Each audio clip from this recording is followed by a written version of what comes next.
کیونکہ ہم بعض اوقات نا کوئی ایسا کام کر دیتے ہیں جو ہمارے لیے، ہمارا جو فعل ہے ہمارے لیے تو باعث استراحت و آرام ہوتا ہے، ہمارے لیے باعث سکون ہوتا ہے، لیکن اس کی جو نیت ہوتی ہے اس نیت سے ہمیں نا فوائد حاصل نہیں ہو رہے ہوتے، کیونکہ وہ نیت ہماری اس کے پیچھے جو ہے نا وہ ایسا بھی ہو سکتا تھا، ویسا بھی ہو سکتا تھا۔ مجھے سرکار دو عالم حضور جان کائنات کی زندگی مبارکہ کا ایک واقعہ یاد آیا کہ آپ کے ایک صحابی تھے، انہوں نے گھر تعمیر کیا اور اس گھر کے اندر ایک روشن دان رکھ دیا۔ اب اس روشن دان کے رکھنے کے بعد، اس گھر کو مکمل تعمیر کرنے کے بعد، انہوں نے سرکار دو عالم حضور جان کائنات کو مدعو کیا، آپ کو دعوت دی، اپنے گھر میں آنے کی، کھانے کی دعوت دی، یا جیسے بھی۔ سرکار دو عالم جب تشریف لائے تو آپ نے پورے گھر کو دیکھا، اور اس روشن دان کو دیکھ کے نا سرکار دو عالم نے سوال کیا، یہ روشن دان رکھنے کی وجہ کیا ہے؟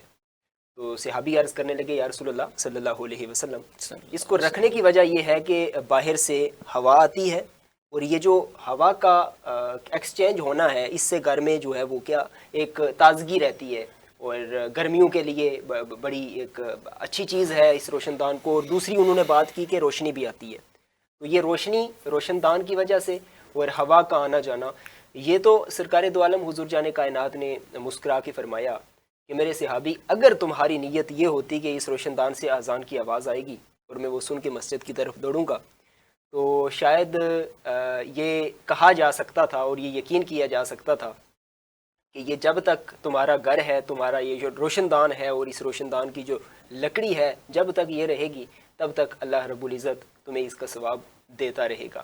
تو ہوتا یہی ہے کہ ہمارے پیچھے جو نیت ہوتی ہے وہ بڑا میٹر کرتی ہے ہمارے کسی جی بھی عمل بالکل کے اندر۔ بالکل اسی بالکل لیے سرکار دو عالم نے فرمایا نا کہ انما الاعمال بالنیات، اور بالکل صحیح بخاری کی آئی تھنک سو یہ پہلی حدیث ہے جس کا میں نے یہ حصہ پڑھا ہے، غالباً۔ غالباً یہ ایسا ہی ہے۔ خیر، ان چیزوں کو بڑا شوق و شغف کے ساتھ نا اپنی اولاد کو، اپنے بچوں کو، نوجوانان ملت کو سمجھنا چاہیے، دیکھنا چاہیے۔ جہاں ہم سائنسٹیفکلی یہ جو سائنسی علوم ہیں ان کے اندر اتنا ہم شوق و شغف رکھتے ہیں، اس کے علاوہ ضرور رکھنا چاہیے۔ اور میرا بذات خود میرا بھی بڑا شغف ہوتا ہے سائنسی علوم کے اندر، ہماری لیٹسٹ ٹیکنالوجی کے اندر اتنا رغبت اختیار کرنا، اس کے ساتھ اٹیچ رہنا۔ لیکن قرآن، اللہ اور اس کے رسول کی تعلیمات بڑی خوبصورت چیزیں ہیں، ان کے اوپر انسان جب شوق و شغف اختیار کرتا ہے تو وہ علم کا ایک الگ ہی لیول ہوتا ہے۔ تو جی قبلہ، آپ نے یہاں تک تو بات کی، ضرور میں اس چیز کو بھی بیچ میں پوائنٹ آؤٹ کرنا چاہوں گا کہ اسی آیت مبارکہ کو لے کر کے سرکار دو عالم حضور جان کائنات کی جہاں بے شمار صفات ہیں، حضور سرکار دو عالم کی صفات مبارکہ کو اگر ہم ذکر کرنا چاہیں تو نہیں کر سکتے۔ اچھائی کی جو حد ہے وہ خیر ہماری سوچ سمجھ سے باہر ہے کہ کتنی اچھائیاں ہیں اور کتنی سرکار دو عالم حضور جان کائنات کی شخصیت کے کمالات اور خوبیاں ہیں، لیکن یہاں پہ جو اس آیت مبارکہ کے ریلیونٹ ہے وہ سرکار دو عالم کی جو صفت مبارکہ ہے بشیر، یعنی خوشخبری دینے والا، بشارت دینے والا۔ اب اس بشیر کے اوپر تھوڑا سا تبصرہ، کیونکہ محبت رسول کا بھی تھوڑا سا ذکر ہو محبت جائے رسول ہے، ذکر رسول صلی اللہ علیہ صلی اللہ تعالی وسلم۔ علیہ وسلم۔ تو یہ ساری چیزیں ایمانیات کی ترقی کی علامت ہیں۔ بلا شبہ۔ اللہ کے نبی صلی اللہ تعالی علیہ وسلم کی ایک حدیث مبارک ذہن میں آئی، بشروا ولا تنفروا ویسروا ولا تعسروا، کیا بات ہے، خوشخبری دو آسانیاں۔ اور کیا کرو، نفرت نہ پھیلاؤ، آسانی پیدا کرو، مشکل میں نہ ڈالو۔ نبی رحمت صلی اللہ تعالی صلی اللہ علیہ وسلم بشیر بھی ہیں، نذیر بھی ہیں، بلا شبہ۔ یعنی آپ کو دیکھا جائے تو آپ میں خوشخبری دینے کا پہلو بھی اور برے انجام سے ڈرانے کا پہلو بھی موجود بھی ہے۔ تو بشیر پر میں نے ایک حدیث نقل کر دی، یہاں پر نبی کریم صلی اللہ تعالی علیہ وسلم کو حکم ہو رہا ہے کہ آپ خوشخبری دیجئے، کیا بات، آپ خوشخبری دیجئے۔ زبردست، ماشاءاللہ۔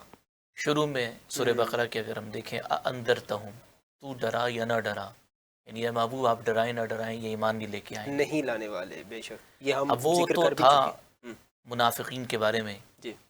ٹھیک ہے، اور یہاں اس آیت طیبہ میں کہ جو متقین ہیں، ایمان بالغیب کے تقاضوں کو جو پورا کر رہے ہیں، جی۔ یقیمون الصلاۃ جو ہے نا اس کا عملی نشان ہے، اور یؤتون الزکاۃ عمل پیرا ہیں، اللہ اور جناب والا اولئک هم المفلحون کا تمغہ اور اعزاز اٹھائے ہوئے ہیں. سبحان اللہ. تو یہ چیزیں ان کے لیے ہیں. بلا شبہ. کیا ہیں؟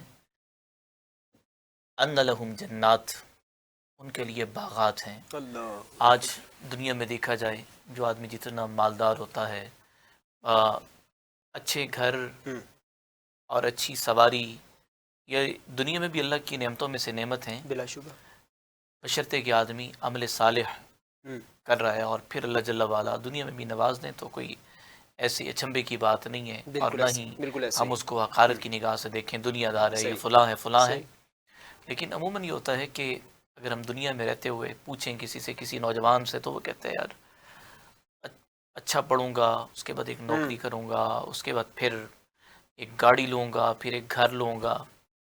جو گھر کا تصور ہوتا ہے وہ 2 کنال 3 کنال، یا اسے نیچے دیکھیں یار 10 مرلے 20 مرلے کا گھر ہوگا میرا، ایک لان ہوگا، بڑا سا لان ہوگا. ان لہم جنات، ان کے لیے باغات ہوں گے. اور علماء سے سنا ہے ایک ادنا جنتی کو جو جنت ملے گی، ساری دنیا کی ساری نعمتیں، ساری خوشیاں، ساری بادشاہتیں، ساری حکمرانیاں، سب کچھ ملا لیا جائے، ادنا جنتی کو ملنے والی جنت کے مقابلے میں اتنی حیثیت بھی نہیں رکھتی کہ جتنا پانی کا ایک قطرہ 7 سمندروں کے مقابلے میں رکھتا ہے. اللہ. بہت بڑی بات، بہت بڑی بات کی.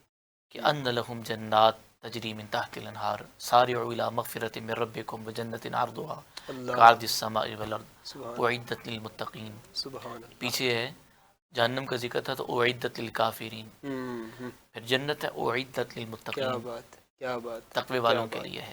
اچھا آپ نے ذکر کیا کہ ہمیں دنیا کے اندر رہتے ہوئے جن چیزوں کی خواہشات ہوتی ہے، مال متاع، پیسہ، گاڑی، بنگلہ، ان سب چیزوں کی، اب یہاں پہ اس آیت کی جو خوش اسلوبی کہہ لیں، اس آیت کی خوبصورتی کہہ لیں، کہ وہ کچھ ایسی ہے کہ اس کے اندر بھی خداوند کریم نے انسانی نفسیات کو بڑا زبردست ٹارگٹ کیا ہے کہ انسان کی جو رغبت ہے نا وہ کن چیزوں کی سائڈ پہ زیادہ ہوتی ہے. اور یہاں پہ بلا شبہ انسان سوچتا ہے دنیا میں رہتے ہوئے اس کے پاس گاڑی ہو، اس کے پاس بنگلہ ہو، بڑے گھر ہوں، اور بڑا خوبصورت ماحول ہو جہاں پہ وہ اپنی زندگی گزارے، اور ہر طرح کی سہولتیں اسے میسر ہوں.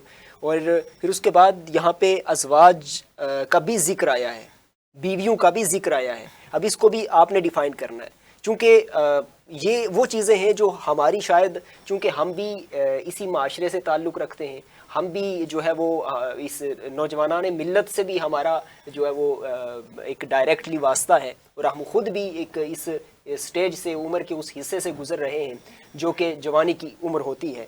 اور اس سٹیج پہ انسان بڑے اچھے طریقے سے باتوں کو ڈیفائن کر سکتا ہے، باتوں کو بیان کر سکتا ہے، باتوں کو جانچ سکتا ہے، جان سکتا ہے. اب ہم نے جنت کا ذکر کیا جس طرح قبلہ مولانا صاحب نے، اور اس کے اندر جو باغات ہیں، پھل ہیں، اس کی خوبصورتی کو بھی تھوڑا سا ہائی لائٹ کریں گے.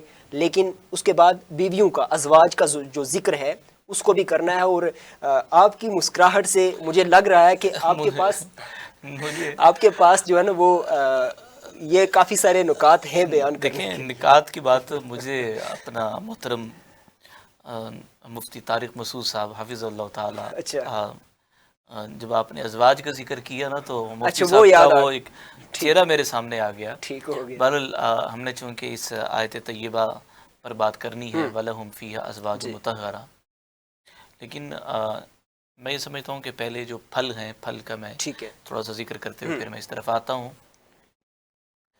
کہ اہل جنت کے ساتھ، یعنی جب ان کو پھل دیے جائیں گے تو ایک چیز تو یہ ہے کہ جیسے دنیا کے پھل ہیں، شکلیں یہی ہوں گی، ذائقے جدا ہوں گے.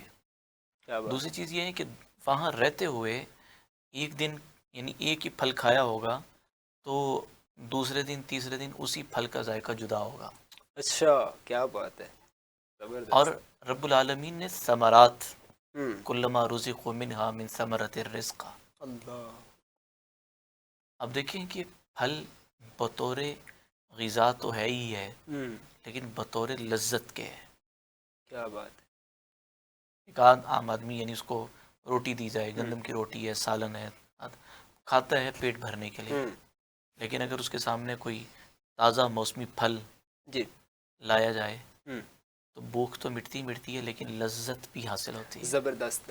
مولانا صاحب میں قطع کلامی معاف، چونکہ ہمارے پاس پروگرام میں وقت کم ہے، میں اب آؤں گا اس نقطے کی طرف جو کہ میں نے چھیڑ دیا تھا. اب ظاہر ہے کچھ لوگ تو انتظار میں ہوں گے کہ ہم وہ بھی ذکر کریں. ہمارے پاس 3 سے 4 منٹ باقی ہیں، ہم اس کے اندر اس کو کنکلوڈ کریں گے اور اس کے بعد ہم وَلَهُمْ فِيهَا أَزْوَاجٌ مُطَهَّرَةٌ دیکھیں ان کے لیے ازواج ہوں گی مطہرہ جو پاکیزہ ہوں گی. دنیا میں رہتے ہوئے ایک فطرتی یعنی اصول ہے، خواتین کے مختلف یعنی ایسے یعنی ایام آتے ہیں وہ اس میں یعنی جو عبادت کے لحاظ سے یعنی نماز ہے نہیں ادا کر سکتی، روزہ نہیں رکھ سکتی، طواف نہیں کر سکتی، مسجد میں داخل نہیں ہو سکتی. صحیح ہے. تو آخرت میں یہ چیزیں نہیں ہوں گی. وَلَهُمْ فِيهَا أَزْوَاجٌ مُطَهَّرَةٌ. وہ ظاہری جو ایک یعنی اخلاقی کمی اور کوتاہی ہے وہ اس سے بھی پاک ہوں گی، اور جو جسمانی طور پر یعنی ایک عورت کے معاملات چلتے ہیں وہ اس سے بھی پاک ہوگی. وَلَهُمْ فِيهَا أَزْوَاجٌ مُطَهَّرَةٌ. بڑا ضروری نقطہ، بڑا ضروری. اور یہاں یہ بھی عرض کر دوں کہ تفسیر ذخیرۃ الجنان نے لکھا ہے کہ خاتون کے لیے نفلی عبادت سے زیادہ ثواب اپنے خامد کی خدمت کرنا ہے. اللہ کہ وہ اس کے کپڑے دھوتی ہے، استری کر کے رکھتی ہے، اس کی دیگر ضروریات کا خیال رکھتی ہے، اور وہ خامد پھر اس سے یعنی وہ چیزیں استعمال کر کے نیک عمل سر انجام دیتا ہے تو بیوی کو اجر و ثواب ملے گا. کیا بات ہے، زبردست. یہ والا جو نقطہ ہے اس کے اوپر باتیں تو بہت ساری ہو سکتی ہیں، اور ہم کوشش کریں گے کہ آپ کی توقعات کے بھی اوپر پورے طریقے سے بات کرنے کی اور پورا اترنے کی کوشش کریں. ابھی تک تو ہمارے پاس وقت جو ہے وہ اتنی اجازت نہیں دیتا کہ ہم ان باتوں کو مزید آگے لے کر کی جائیں.